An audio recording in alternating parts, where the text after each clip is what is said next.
ஓம் அமிர்தேஸ்வரி நமக. ஓம் நம சிவாய. மன அமைதியின் ரகசியத்தை பற்றி பார்த்துக்கிட்டு வரோம். ஸோ நம்ம என்ன டாபிக் பார்த்துக்கிட்டு இருந்தோம்? ஒரு சவாலான சூழ்நிலை வரும்போது நாம் கடந்த கால அனுபவங்கள், நம்மளுடைய பற்றுதல்கள், நம்மளுடைய நெகட்டிவ் ரெக்கார்ட்ஸை வச்சு மெஷினரியாக எப்பயும் போல நம்ம நெகட்டிவாக ரியாக்ட் பண்ணாமல் விழிப்புணர்வோடு அந்த சூழ்நிலையை பாசிட்டிவாக நாம் அணுகும்போது அந்த சூழ்நிலையில நாம நிறைய விஷயங்கள் கத்துக்க முடியும். பிளஸ் அதுலேயே நமக்கு வாய்ப்புகளும் கிடைக்கும் அப்படின்னு சொல்லி பார்த்தோம். ஆனா நம்ம அப்படி இல்லாம நெகட்டிவா ரியாக்ட் பண்ணும்போது அந்த வாய்ப்பே நம்ம கண்ணுக்கு தெரியாம போயிடும். அப்ப அந்த வாய்ப்பை பயன்படுத்த நம்ம தவறிடுவோம். ஸோ சூழ்நிலைகளை பிளேம் பண்ணாம இருக்கிற சூழ்நிலையில நம்ம எப்படி நடந்துக்கணும் அப்படிங்கறத நம்ம விழிப்புணர்வோடு அந்த சூழ்நிலையை அணுகி திறமையா அந்த சூழ்நிலையை வந்துட்டு நம்ம கையாளணும் அப்படின்னு சொல்லி பார்த்தோமா. அதுக்குதான் நம்ம ஒரு கதை சொல்லியிருந்தாங்க.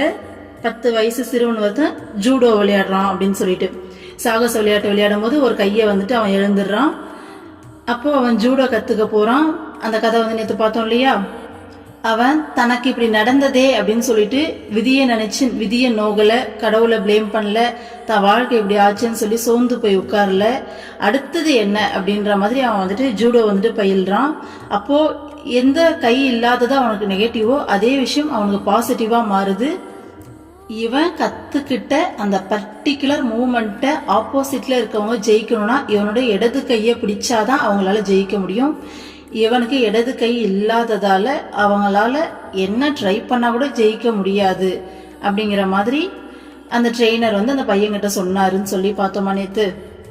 அப்போ வாழ்க்கையில எப்பேற்பட்ட சூழ்நிலைகள் வந்தாலும் வந்திருக்க சூழ்நிலையை முதல்ல முழுமையா அக்செப்ட் பண்ணி அதுல எப்படி நம்ம இன்னும் பெஸ்டா செயல்படலாம் அப்படிங்கிற திங்கிங் தான் இருக்கணுமே தவிர நமக்கு இப்படி ஆயிடுச்சே அப்படின்னு சொல்லி நம்ம நெகட்டிவா திங்க் பண்ண ஆரம்பிச்சோம் அப்படின்னா நமக்கு அடுத்ததுக்கான அந்த வழியே பிளாக் ஆயிடும் நம்ம மைண்ட்ல. நம்ம மைண்ட் அதை தாண்டி யோசிக்கவே முடியாது அப்படின்ற மாதிரி பார்த்தோமா. அப்போ அம்மாவோட வாழ்க்கையிலேருந்து நிறைய விஷயங்கள் பார்த்தோம். அம்மா அவ்வளோ ஒரு கடுமையான சூழ்நிலையில சின்ன வயசுல வளரும் போதும் எந்த ஒரு சூழ்நிலையுமே குறை சொல்லல. எல்லா சூழ்நிலைகளையுமே அம்மா பாசிட்டிவா பார்த்தாங்க. அதுக்கு காரணம் அம்மாவுடைய மனம் அவ்வளவு ஆரோக்கியமா இருந்தது. நைட்டு 11 மணி வரைக்கும் அம்மா வேலை செய்வாங்க. 4வது படிக்கிற குழந்தை செஞ்ச வேலை இது. காலையில 3 மணிக்கு எந்திரிப்பாங்க. 3 மணிக்கெல்லாம் அவங்க அம்மா எழுப்புவாங்க. இது பத்தாததுக்கு அந்த தூங்குற அந்த 4 மணி நேரத்துலயும் நைட்டெல்லாம் உட்காந்து அம்மா அழுவாங்க. அண்ணா இன்னைக்கும் உன்னை பார்க்க முடியலையா, இன்னைக்கு நீ என்னை ஏமாத்திட்டல, எப்பதான் என்னை பார்க்க வருவ, நீ ஏன் என்னை பார்க்க வரலன்னு சொல்லிட்டு ஏங்கி ஏங்கி அழுதுகிட்டே தூங்குவாங்க. அந்த ஏங்கி அழறது கூட பாத்தீங்கன்னா சத்தம் போட்டுலாம் அழ முடியாது. நைட்ல கண்ணனை நினைச்சு கிடைக்கிற அந்த 4 மணி நேரத்துல ஒரு பஜன் பாடணும் அப்படின்னா கூட அம்மா சத்தம் போட்டுலாம் பாட முடியாது. வீட்டுல இருக்கவங்க திட்டுவாங்க. ஒரு விளக்கு கூட ஏத்தி வைக்க கூடாது, நைட் டைம்ல பாதராத்திரிலாம் விளக்கு ஏற்றக்கூடாது வீட்டுலன்னு சொல்லி திட்டுவாங்க. அப்போ எனக்கு என்னுடைய இதயத்துல விளக்கு எந்நேரமும் எரிஞ்சிட்டு இருக்கு, அதுவே போதும் அப்படின்னு சொல்லிட்டு என்னோட ஆத்ம விளக்கு எரிஞ்சிட்டு இருக்குன்னு சொல்லிட்டு அம்மா கண்ணனை நினைச்சு மெதுவா பாடுவாங்க. காரணம் என்ன அப்படின்னா அம்மா இந்த மாதிரி இறைவனை நினைச்சு பாடும்போது அதை யாராச்சும் ரொம்ப தடுத்து திட்டுறாங்க இல்ல ஏதாச்சும் சண்டை போடுறாங்கன்னா அவங்களுக்கு அது நல்லது இல்லை. ஸோ நம்மளால அவங்க பாதிக்கப்படக்கூடாதுன்னு சொல்லிட்டு அம்மா அதையும் தாங்கிக்கிட்டு பொறுமையா பாடுவாங்க. இப்போ அம்மாவை போயிட்டு ஹக் பண்ணும்போது நமக்கே இறைவன் மேலே எவ்வளவு ஏக்கம் வருது. அம்மா எவ்வளவு ஏக்கம் கொடுத்துருக்காங்க. அம்மாவை போய் தொடுறதால ஹக் பண்றதாலே நமக்கு இவ்வளோ ஏக்கம் ஆக்டிவேட் ஆகுதுன்னா அம்மாவுடைய ஏக்கம் எப்படி இருந்திருக்கும் சின்ன வயசுல. இறைவன் மேலே எவ்வளவு ஏக்கம் இருந்திருக்கும். அவ்வளவு ஏக்கத்திலையும் அம்மா பாத்தீங்கன்னா இந்த சூழ்நிலையில என்னால பக்தி பண்ண முடியல அப்படின்னு சொல்லிட்டு ஒரு நாள் இறைவா என்னை ஏன் இப்படி பண்ற, என்னை ஏன் இந்த சூழ்நிலையில போட்டு வச்சிருக்கேன்னு சொல்லிட்டு அம்மா ஒரு நாளும் கேள்வி கேட்கல. கிடைச்ச சூழ்நிலையில எப்படியெல்லாம் இறைவனை நினைக்க முடியும் அப்படின்றத மட்டும்தான் அம்மா பார்த்தாங்க. அப்போ அம்மாவுடைய பிள்ளைகளான நாமளும் பாத்தீங்கன்னா நமக்கு அம்மா கொடுத்திருக்க சூழ்நிலையில எப்படி நம்ம பக்தி பண்ண முடியும், எந்த அளவுக்கு இறைவனை நினைக்க முடியும், எப்படியெல்லாம் இறைவனை நெருங்க முடியும், எந்த விதத்துல அம்மா சொன்ன மாதிரி வாழ முடியும் அப்படிங்கிற விதத்துலதான் நம்ம மைண்ட் எப்பயுமே யோசிக்கணுமே தவிர சூழ்நிலையை பிளேம் பண்றது அப்படிங்கிற விஷயத்த இனிமே நம்ம கொஞ்சம் கொஞ்சமா மைண்டுக்கு சொல்லி சொல்லி புரிய வச்சு கண்ட்ரோலுக்கு கொண்டு வரணும் அப்படின்ற விஷயத்த நாம நேத்து பார்த்தோம் இல்லையா. இந்த இடத்துல நான் ஒரு விஷயத்த சொல்லியே ஆகணும். என்ன அப்படின்னா அம்மா வந்து பாத்தீங்கன்னா எவ்வளவு கடுமையான சூழ்நிலையிலும் பக்தி பண்ண முடியும், பக்தி பண்ணி இறைவனை அடைய முடியும்னு சொல்லி வாழ்ந்து காமிக்கிறதுக்காக வந்தவங்க. ஓகேங்களா? ஆனா நாம வந்து பாத்தீங்கன்னா கம்ப்ளீட்டா ஒரு பெட் டாக் வீட்டில் வளர்த்தா எப்படி வளர்ப்போம்? ஸோ அந்த மாதிரி சரி பெட் டாக் எதுக்கு, அம்மா நம்மளை அப்படியெல்லாம் ட்ரீட் பண்ணுறது இல்லை. ஒரு செல்ல குழந்தை வீட்டில் வந்துட்டு ஒரே ஒரு குழந்தை செல்ல குழந்தைனா அதை எப்படி பார்த்து பார்த்து வளர்ப்போம், அந்த மாதிரி அம்மா நம்மளை அவ்வளோ பேம்பர் பண்ணுறாங்க.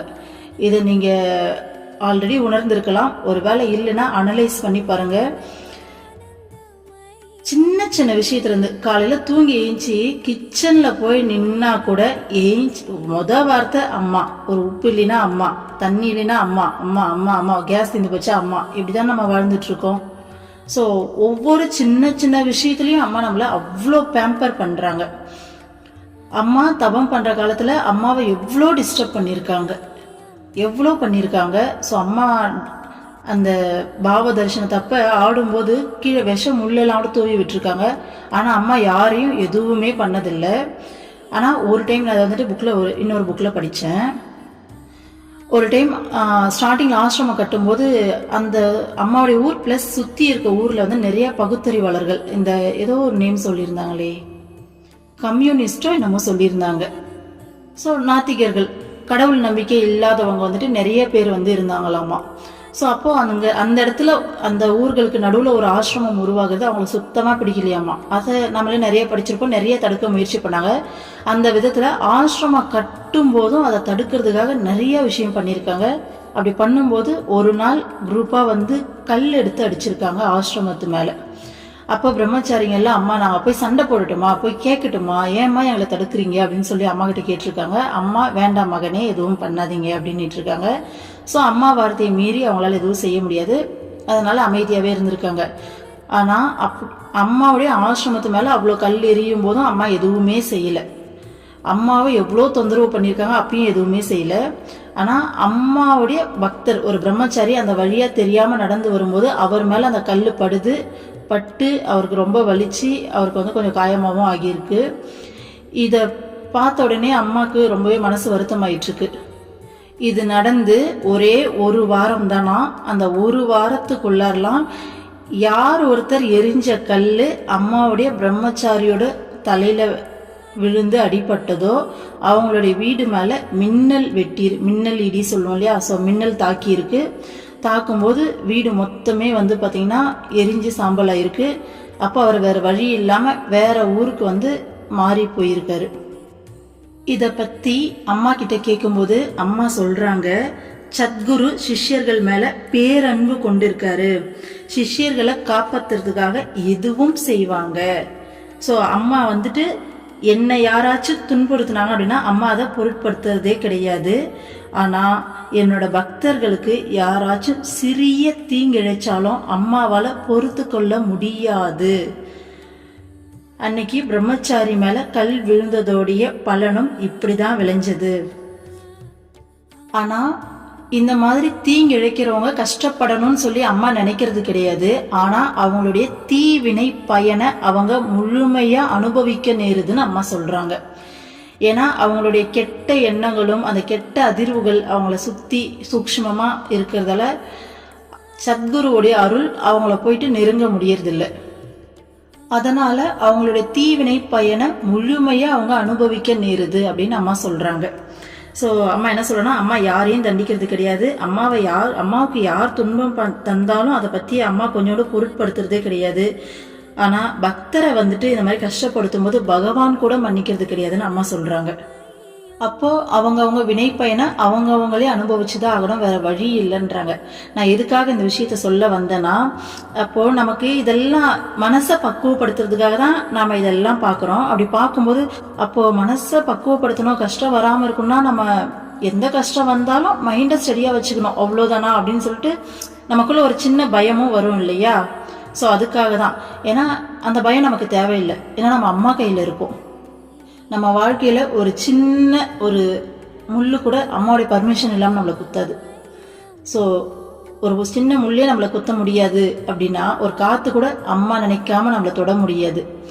அப்போது நம்ம வாழ்க்கையில் வரக்கூடிய ஒவ்வொரு சூழ்நிலையும் பார்த்தீங்கன்னா அம்மாவால் ரொம்ப பர்ஃபெக்டாக டிசைன் பண்ணப்பட்டு நமக்காகவே கொடுக்கப்படுற சூழ்நிலைகள்.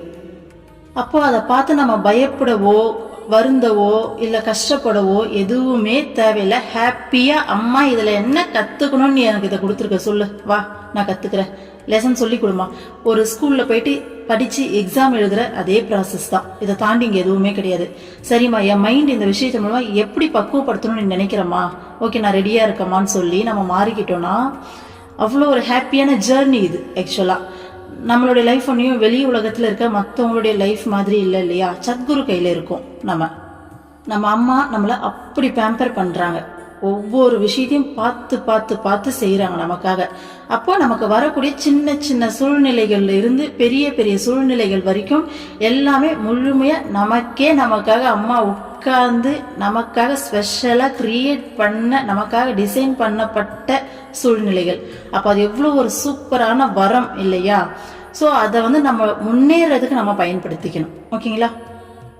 அதை தாண்டி நம்ம மனசு சொல்ற விஷயங்களை கேட்டு நம்ம பயப்படக்கூடாது. எனக்கு தெரிஞ்சு அம்மாவே இறங்கி பேசுறா, வேற லெவலில் அம்மா சொல்றாங்கல்ல. ஸோ வரக்கூடிய சூழ்நிலைகளை பார்த்து நம்ம மைண்ட் தேவையில்லாத தாட்ஸ் எல்லாம் கிரியேட் பண்ணி தேவையில்லாமல் நமக்குள்ளேயே நம்மளை பயமுறுத்திக்கிட்டு இருக்கோம். ஸோ அதோடைய குரலை கேட்கவே கூடாது. நம்ம மைண்டு தெளிவாக இருக்கணும். சொன்னாலும் நம்ம மைண்டை திரும்ப சொல்லி புரிய வைக்கணும். ஸோ அம்மா இந்த சுச்சுவேஷன் அலோவ் பண்ணியிருக்காங்க. அம்மா ஏதோ ஒரு விஷயத்தை கற்றுக்கிறதுக்காகவும் இதிலேருந்து என் அடுத்த நிலைக்கு என் மைண்ட் உயர்றதுக்காகவும் பக்குவப்படுறதுக்காகவும் அம்மா இதை கிரியேட் பண்ணியிருக்காங்க.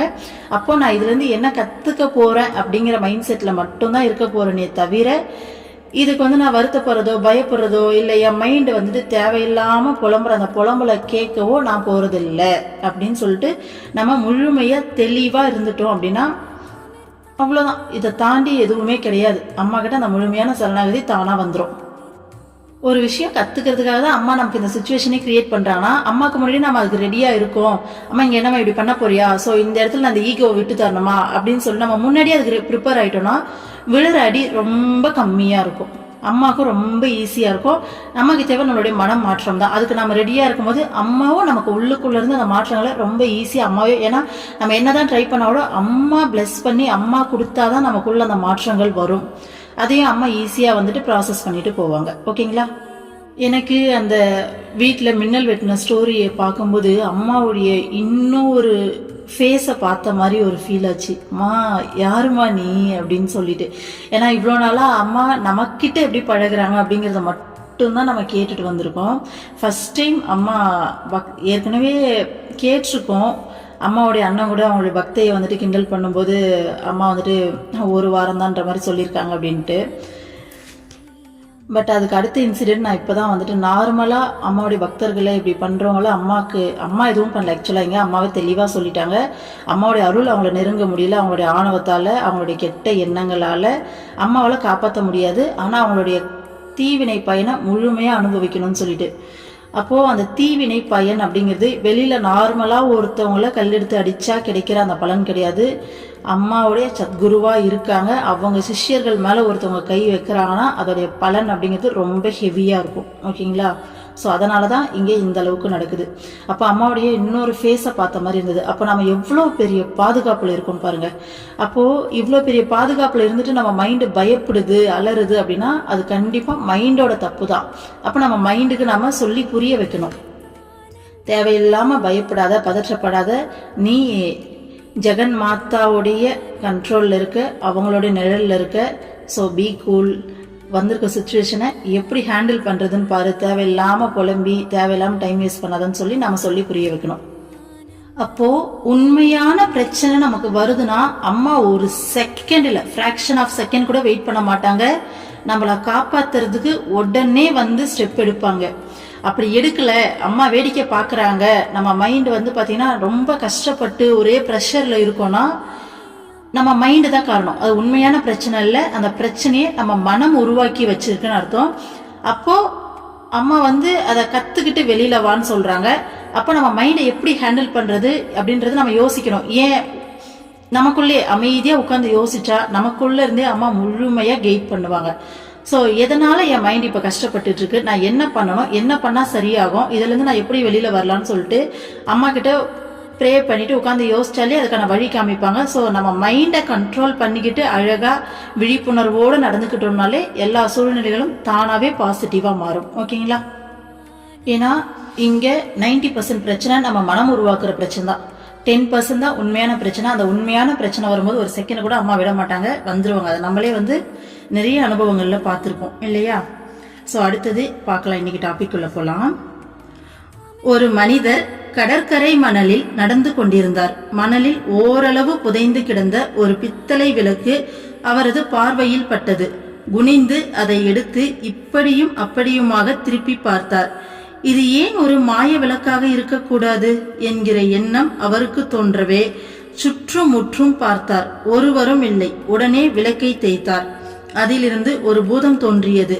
அது தன்னை விடுவித்ததற்காக அந்த மனிதனுக்கு நன்றி கூறிவிட்டு, நீ எனக்கு செய்த உதவிக்காக உன் ஒரு விருப்பத்தை நிறைவேற்றுவேன், ஆனால் ஒரே ஒரு விருப்பத்தையே நிறைவேற்ற முடியும் என்றது.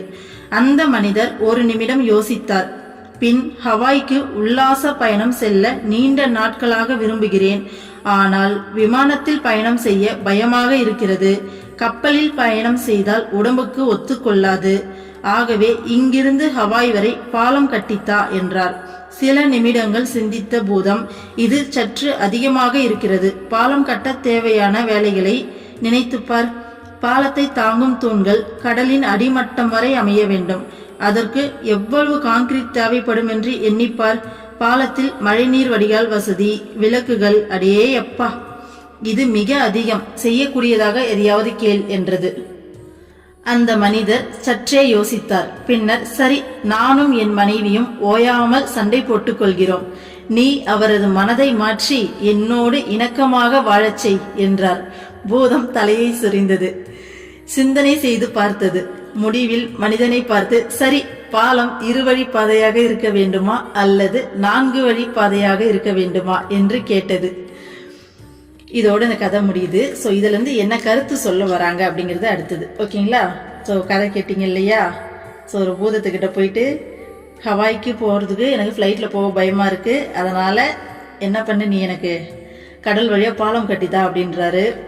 அப்போது, ஐயோ இது ரொம்ப கஷ்டமாச்சு, ஏன்னா கடலுடைய அடிமட்டம் வரையும் காங்கிரீட் போடணும், ஸோ பாலம்னா சைடில் லேம்ப் இருக்கணும், வடிகால் வசதின்னு சொல்லி எக்கச்சக்கமாக லிஸ்ட்டு நீண்டுகிட்டே போகுது. ரொம்ப கஷ்டமான விஷயம், ஏதாச்சும் ஈஸியாக கேளேன் அப்படின்னு அந்த பூதம். ஏன்னா நான் ஒரு நார்மலான பூதம் தான், உன்னுடைய ஒரே ஒரு விருப்பத்தை நிறைவேற்றுற அளவுக்கு தான் எனக்கு பவர் இருக்குது, அதனால ஏதாச்சும் ஒரு நார்மலான விஷயத்தை கேள அப்படின்னது.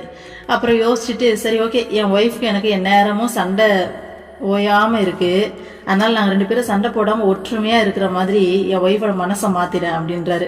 பூதம் யோசிச்சு பார்க்குது. சரி, ஹவாய்க்கு பாலம் கட்டணும் சொன்னியே, 2 வழி பாதையா இல்லை 4 வழி பாதையான்னு சொல்லிட்டு கேட்குதம்மா. ஸோ இதுலேருந்து என்ன கருத்து சொல்ல வராங்கன்றது நெக்ஸ்ட். வாழ்க்கையில் பிறரிடமிருந்து அவர்களது திறமைக்கும் தகுதிக்கும் அதிகமானதை எதிர்பார்க்கும் இயல்பு நம்மிடம் வலிமையாக உள்ளதாக அம்மா கூறுகிறார். இதை அம்மா ஒரு தவளையை பார்த்து அதில் யானையை காண முயலுவதோடு ஒப்பிடுவார். யானை செய்வதை எல்லாம் தவளை செய்ய வேண்டுமென எதிர்பார்த்தால் நாம் ஏமாற்றம் அடைய நேரும். ஆன்மீக கோட்பாடுகளை சரிவர புரிந்து கொண்டால்தான் உலகிலிருந்து அளவிற்கு மீறிய எதிர்பார்ப்புகளை கைவிட முடியும். உலகின் இயல்பை அம்மா புரிந்து கொண்டு அதை ஏற்றுக்கொள்கிறார். தன்னை மக்கள் எவ்வாறு நடத்துவார்கள், உலகிலிருந்து எதை பெற முடியும் என்பன போன்ற எதிர்பார்ப்புகள் அம்மாவிடம் இல்லை. இந்த தெளிவான கண்ணோட்டத்தை பெறுவதற்கு ஆன்மீகம் உதவுகிறது. அம்மாவை போன்ற மிகச் சரியான கண்ணோட்டத்தை பெற நமக்கு முடியாமல் போகலாம். இருப்பினும் அவருடைய உபதேசங்களை ஆழ்ந்து சிந்தித்து இயன்ற அளவு அவரை பின்பற்றி வாழ்ந்தால் நிச்சயமாக நமது கண்ணோட்டமும் மாறி அமையும். இதனால் அன்றாட வாழ்வில் அதிக அமைதியையும் திருப்தியையும் அனுபவிப்பது சாத்தியமாகும். வாழ்வின் இறுதி லட்சியமான இறைவனோடும் படைப்பு முழுதோடும் ஐக்கியமாக இருப்பதை அனுபூதியில் உணர்வதில் மனதை ஒருமுகப்படுத்த முடியும். ஸோ என்ன சொல்ல வராங்கன்னா, தகுதிக்கு மீறி நம்ம எதிர்பார்க்கிறோமா, ஒரு தவளை கிட்ட போயிட்டு யானை அளவு எதிர்பார்க்கிறோமா. ஸோ ஒரு தவளையை போயிட்டு யானை செய்கிற எல்லா விஷயத்தையும் செய், அவ்வளோ வெயிட்டை தூக்கு, ஸோ அப்படின்னு சொன்னா அதால முடியுமா? ஒரு யானையால என்ன செய்ய முடியுமோ அதை யானையால தான் செய்ய முடியும், தவளையால செய்ய முடியாது இல்லையா? அப்போ தவளையாக்கிட்ட போயிட்டு நம்ம யானை அளவுக்கான திறமையை வந்துட்டு எதிர்பார்க்க முடியாது. அப்படி எதிர்பார்த்தோம்னா நமக்கு ஏமாற்றம் தான் கிடைக்கும் அப்படின்றாங்க. அப்போ நம்ம ஆன்மீக கோட்பாடுகளை சரியா புரிஞ்சுக்கிட்டு நம்மளுடைய அளவுக்கு மீறின எதிர்பார்ப்பை கைவிடணும் அப்படின்றாங்க. இப்ப அம்மா இருக்காங்க அப்படின்னா இந்த உலகத்தோட இயல்பு இதுதான் சொல்லி புரிஞ்சு வச்சிருக்காங்க. அப்படி புரிஞ்சு வச்சிருக்கிறதால அம்மா இந்த உலகத்துல இருந்து எதையுமே எதிர்பார்க்கறது இல்ல. நமக்கே தெரியும், அம்மா வந்து பாத்தீங்கன்னா பல கோடி மக்களை அக்சஸ் பண்றாங்க இல்லையா? ஸோ பல நாடுகளுக்கு பயணம் செய்யறாங்க, தரிசனம் தராங்க. எல்லாரும் அம்மாவை புரிஞ்சுக்கிறது இல்ல. பல பேர் விமர்சனம் செய்வாங்க, தப்பா பேசுவாங்க. ஏன் நார்மலா நம்ம வீட்டுல இருக்கவங்களுக்கு புரிய வைக்கிறதே நமக்கு எவ்வளவு பெரிய டாஸ்கா இருக்கு. அப்போ இந்த உலகம் முழுக்க எடுத்துக்கிட்டு அம்மாவை புரிஞ்சுக்காதவங்கன்னு சொல்லிட்டு எவ்வளவு பேர் இருப்பாங்க. இப்ப இருக்கிறாங்க. அம்மா சின்ன வயசா இருக்கும் போதே இருந்தாங்க. அம்மா சாதனை பண்ணும் போதே வீட்டாளுங்கள்ல இருந்து சுத்தி இருக்க யாருமே புரிஞ்சுக்கல. ஆனாலும் அம்மா எந்த ஒரு இடத்துலயுமே கொஞ்சம் கூட டிசப்பாயிண்ட் ஆகல. காரணம், அம்மா திரும்ப திரும்ப சொல்ற ஒரே வார்த்தை, உலகத்தின் இயல்பு இதுதான், மனிதர்களுடைய இயல்பு இதுதான். இதேதான் அம்மா திரும்ப திரும்ப சொல்றாங்க. இது வந்துட்டு ரொம்ப ஆழமான வார்த்தை. உலகத்திலிருந்து கிடைக்கக்கூடிய அன்பு சுயநலமானது. ஸோ மனிதர்களால லிமிட்டடான அன்பை தான் நம்ம மேல காமிக்க முடியும். அப்படியே காமிச்சாலும் தன்னோட தேவைக்காக தான் அப்படின்ற மாதிரி. இப்போ உதாரணத்துக்கு ஒரு ஹஸ்பண்ட் அண்ட் ஒய்ஃபே எடுத்துப்போம். எவ்வளவு பெரிய காதலர்களா இருந்தாலும் சரி, எவ்வளவு உயிர்க்குயிரா நேசிச்சாலும் சரி, அவங்க 2 பேரும் ஒருத்தர் மேல ஒருத்தர் அன்பு வச்சிருக்க வரையும் தான் அதை நீடிக்கும். இதே ஆப்போசிட்ல இருக்க பர்சன் இன்னொருத்தர் மேல எனக்கு அந்த காதல் வருது அப்படின்னா அதை விட்டு கொடுப்பாங்களா? கண்டிப்பா என்னால உன்னை விட்டு இருக்க முடியாது, நீ எனக்கு வேணும், நீ இன்னொருத்தர்கிட்ட போறாங்கன்னா கண்டிப்பா அந்த இடத்துல வெறுக்க தானே ஆரம்பிப்போம். ஸோ இதுதான் சுயநலமான அன்பு. தூய்மையான அன்பு அப்படிங்கிறது எதையுமே எதிர்பார்க்காது. அப்போ இறைவன் கிட்ட மட்டும்தான் அந்த தூய்மையான அன்பு கிடைக்கும். உலகத்திலிருந்து எந்த சுயநலமான அன்பு தான் கிடைக்கும் அப்படின்றது அம்மா சின்ன வயசுலயே ரொம்ப தெளிவா இருந்தாங்க. ஆனா இதை பார்த்து அம்மா யாரையுமே வெறுக்கல. உலகத்தோடைய இயல்பு இதுதான் சொல்லி புரிஞ்சுக்கிட்டாங்க அம்மா. அப்போ இங்க நிறைய பேர் அந்த தூய்மையான அன்புடைய தேவையில இருக்காங்கன்னு சொல்லி அம்மா அந்த அன்பை நான் கொடுக்கறேன்னு சொல்லி எல்லாருமேலேயும் அன்பு காமிக்க ஆரம்பிச்சாங்க. ஸோ யார்கிட்ட இருந்துமே அம்மா அன்பை எதிர்பார்க்கல. உலகத்தோட இயல்பு இதுதான் சொல்லி நல்ல ஒரு அண்டர்ஸ்டாண்டிங்ல தான் சின்ன வயசுலயே இருந்தாங்க. அதே சமயத்துல பகவான் கிட்ட மட்டும்தான், அந்த இறைவன் கிட்ட, மெய்ப்பொருள் கிட்ட மட்டும்தான் அந்த தூய்மையான அன்பு கிடைக்கும் அப்படின்னு தெளிவா இருந்தாங்க. அட் த சேம் டைம் யாரையும் வெறுக்கல. எல்லாருக்கும் அந்த தூய்மையான அன்பை அம்மா கொடுக்க ஆரம்பிச்சாங்க. எந்த ஒரு எதிர்பார்ப்புமே இல்லாத அந்த தூய்மையான அன்பை கொடுத்தாங்க அம்மா. அப்போ அம்மாவுடைய பிள்ளைகளான நாமளும் பாத்தீங்கன்னா மற்றவங்க கிட்ட எக்ஸ்பெக்ட் பண்ணிட்டு ஏமாந்துக்கிட்டு அந்த ஒரு வெறுப்புணர்வு, இதெல்லாம் நார்மல் ஹியூமன் பீயிங்குடைய ஒரு கேரக்டரா இதுக்கு முன்னாடி வரைக்கும் இருந்திருக்கட்டும். இனிமே நம்ம அம்மாவுடைய பிள்ளைங்களாயிட்டோம் இல்லையா? ஸோ நாமளும் முடிஞ்ச அளவுக்கும் மெச்சூர்டா நடந்துக்க முயற்சி பண்ணணும். அப்போ நம்ம வாழ்க்கையில ஃபேஸ் பண்ற சின்ன சின்ன சூழ்நிலைகளிலும் நம்ம அப்ளை பண்ணி பார்க்கணும். இந்த இடத்துல அம்மா இருந்திருந்தானா என்ன ரியாக்ட் பண்ணிருப்பாங்க?